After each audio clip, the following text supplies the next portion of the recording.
Hello friends, CSS के second class के साथ मैं हूं मोहम्मद हसन। और इस क्लास में मैं आपको सीएसएस के सिंटैक्स और सीएसएस की मेथड्स के बारे में बताऊंगा। जैसा कि हमने अपने कोर्स कंटेंट्स में लिखा हुआ है, हम इसी कंटेंट्स को फॉलो करते हुए चलेंगे।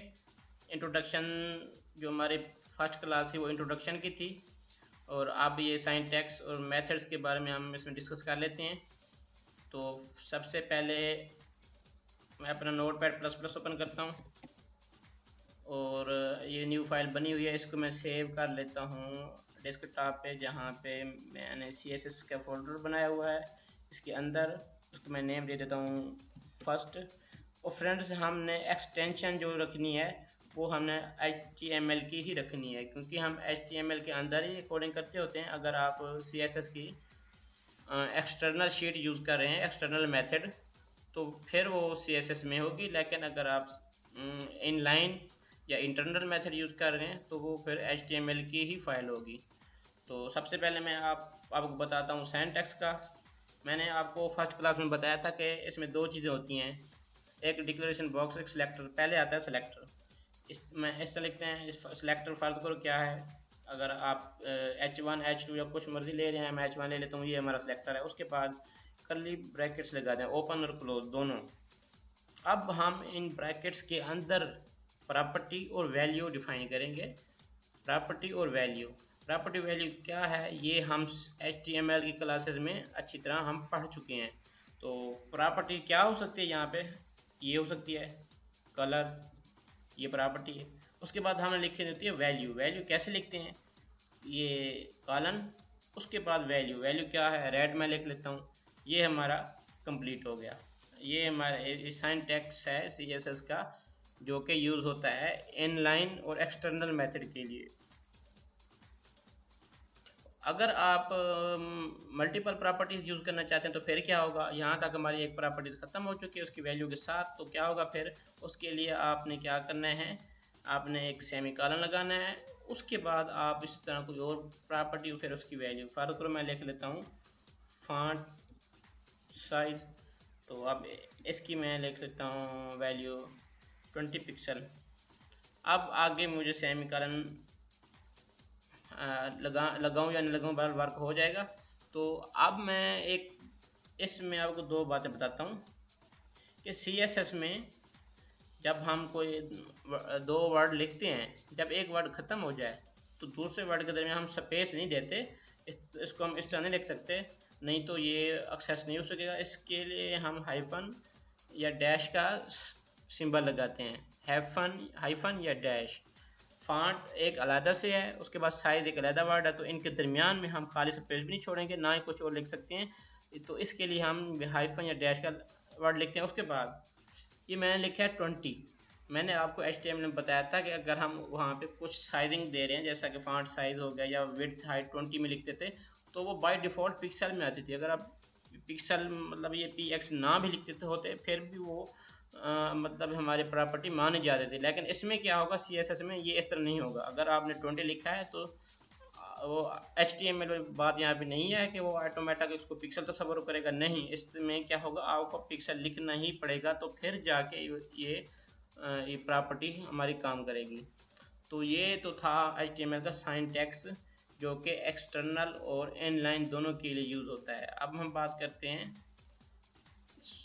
सॉरी, वो मैं बता रहा हूँ इनलाइन नहीं, एक्सटर्नल और इंटरनल के लिए यूज़ होता है ये वाला। इनलाइन के लिए क्या है, इनलाइन के लिए ये होता है जैसा कि हमने HTML में भी पढ़ा था कि स्टाइल्स लगा के इक्वल का साइन, उसके बाद डबल कोटेशन, इसके अंदर हम वही चीज़ प्रॉपर्टी और वैल्यू, बाकी तरीका सेम है। ये है कि यहाँ पे हम स्टाइल लगाते हैं, उसके बाद इक्वल का साइन, डबल कोटेशन के अंदर इसका प्रॉपर्टीज और वैल्यू। मैं एक्सटर्नल और इंटरनल के लिए आपको एक चीज़ बताना भूल गया कि हम सबसे पहले स्टाइल का टैग डिक्लेयर करते होते हैं, स्टाइल। इसी तरह हम इसको क्लोज भी करते होते हैं। तो इसके अंदर हम वो जो मैंने आपको बताया है, सिलेक्टर लगा के फिर ये कर्ली ब्रैकेट्स लगा के इसके अंदर हम वैल्यू देते हैं, प्रॉपर्टी देते हैं। ये तरीका है एक्सटर्नल और इंटरनल का। लेकिन इनलाइन का जो मैंने अभी आपको बता दिया वो तरीका है। अब हम आते हैं मेथड्स में। ये साइन टेक्स्ट भी हो गया, अब हम इन मेथड्स पे बात कर लेते हैं। तो मैं यहाँ पे शॉर्टकट जो वे यूज़ कर रहा हूँ जैन कोडिंग का। ये जैन कोडिंग क्या है, कैसे काम करते हैं, ये मैंने एक ट्यूटोरियल बना दिया है जो कि अवेलेबल है मेरे यूट्यूब के चैनल पे भी होगा। तो अगर किसी को वहाँ पे नहीं मिलता तो मुझसे मेल्स पे कांटेक्ट करके मुझसे वो ले सकता है।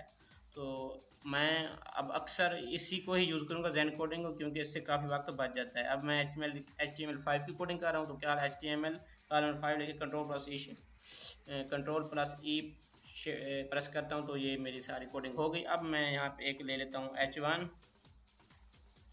मैं सिर्फ सिंपली H1 लेके कंट्रोल+E प्रेस करता हूँ तो वो सारे की कोडिंग होगी। आगे मैं लिखता हूँ हेलो वर्ल्ड।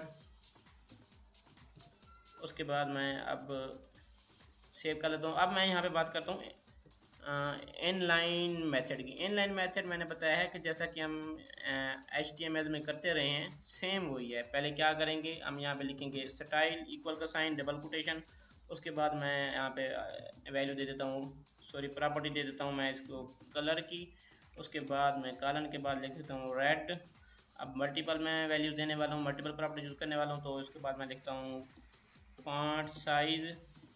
तो उसके बाद मैं यहाँ पे कॉलन लगा के मैं लिख देता हूँ यहाँ पे 20 पिक्सल। अब मैं इसको अपने ब्राउज़र में रन करके देखता हूँ। ये देखें ये H1 है, हालांकि इसकी फॉन्ट साइज काफ़ी बड़ा होता है, लेकिन मैंने यहाँ पे फॉन्ट साइज दे दिया है अंदर, इसीलिए उसने इसको 20 पिक्सल तक ही महदूद रखा है। ये है हमारा इनलाइन मेथड। अब जो दूसरा मेथड है हमारा, इसको मैं यहाँ पे टाइटल दे देता हूँ CSS के नेम से, ताकि हमारा कोई ना कोई टाइटल शो हो ऊपर। अब हमारा मेथड है इंटरनल। इंटरनल में मैंने आपको बताया था फर्स्ट क्लास में भी कि वो हेड टैग के अंदर रहते हुए यूज़ होगा। ये हमारा हेड टैग ओपन है, यहाँ पे क्लोज है, तो हम इसके अंदर रहते हुए हम इंटरनल मेथड ही यूज़ करेंगे। तो इंटरनल मेथड में क्या होगा, तो मैं सबसे पहले यहाँ पे मैं स्टाइल टैग डिक्लेयर करूँगा। उसके अंदर मैं रहते हुए यहाँ पे जो कुछ मैं करूँगा सिलेक्टर वगैरह प्रॉपर्टी दूंगा इस स्टाइल मेथड के अंदर। अब क्या मैं सबसे पहले एक सिलेक्टर यूज़ करता हूँ, H1 है हमारा, मैं H1 लिख लेता हूँ। उसके बाद ये मैं लिख लेता हूँ कर्ली ब्रैकेट्स। तो अब यहाँ पे मैं एक प्रॉपर्टी दे देता हूँ कलर की, सेमी कॉलन, वही मैं रेड दे दूँ यहाँ पे रेड। उसके बाद मैं सेमी कॉलन लगा देता हूँ। उसके बाद मैं क्या करता हूँ, एक और प्रॉपर्टी लेने वाला हूँ, कौन सी लेते हैं, वही फॉन्ट साइज भी ले लेते हैं। फॉन्ट साइज मैं ले लेता हूँ, इधर मैं लेता हूँ 30 पिक्सल, तो इधर सेमी कॉलन। अब मैं इसको रिफ्रेश करता हूँ ब्राउज़र को, आप देखें 30 पिक्सल फॉन्ट हो गया, कलर रेड हो गया।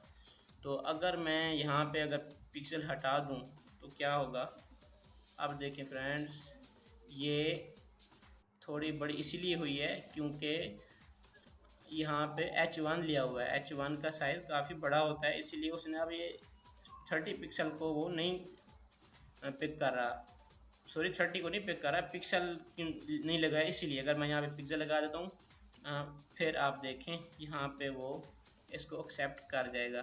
ये देखें अब उसने 30 पिक्सल का साइज़ कर दिया है। तो हम इसको इस तरह भी लिख सकते हैं, न्यू लाइन में कर देते हैं ताकि हमें थोड़ा अच्छा लगे। ये इस तरह हम कर सकते हैं। ये है हमारा friends inline sorry internal method. इसी तरह अगर हम चाहें कि बॉडी का बैकग्राउंड कलर हम चेंज करना चाहते हैं तो उसके लिए क्या करेंगे, मैं सिंपली लिखता हूँ यहाँ पे बॉडी। तो ये मैं ब्रैकेट्स लगा के यहाँ पे मैं ले लेता हूँ बैकग्राउंड, मैं ले लेता हूँ पिंक ले लेता हूँ। उसके बाद सेमी कॉलन फ्रेंड्स हम लगाएंगे इंटरनल और एक्सटर्नल मेथड के लिए।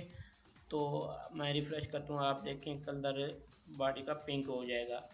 अच्छा फ्रेंड, मैं आपको ये बता दूँ कि जो बैकग्राउंड है ये सिर्फ बैकग्राउंड जो है सिर्फ कलर को, अगर हम सिर्फ बैकग्राउंड की प्रॉपर्टी लेके आगे वैल्यू लेके देंगे तो वो कलर को ही पिक करेगा।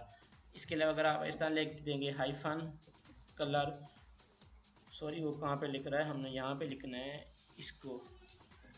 अगर यहाँ पे हाइफन लगा के आप कलर लिख देंगे तो फिर भी वो को इसी को ही शो करेगा कि बैकग्राउंड कलर चेंज हो रहा है। तो ये तरीका उससे, मुझे तो ये तरीका अच्छा लगता है कि आप यहाँ पे बैकग्राउंड लगा के कलर भी लगाएं, हाइफन लगा के कलर भी लगाएं, ये सिंपली बैकग्राउंड ना लिखें, ताकि जब कोडिंग हमारी काफ़ी लंबी हो जाती है तो हमें इजीली हो समझने में। तो फ्रेंड्स इस क्लास में हम इतना ही रखते हैं, अगली क्लास में आके हम एक्सटर्नल मेथड का यूज़ करते हैं। मैं बताऊंगा कि एक्सटर्नल मेथड हम किस तरह यूज़ करते होते हैं। तो अभी के लिए फिर अल्लाह हाफिज़, मिलते हैं हम अगली क्लास में।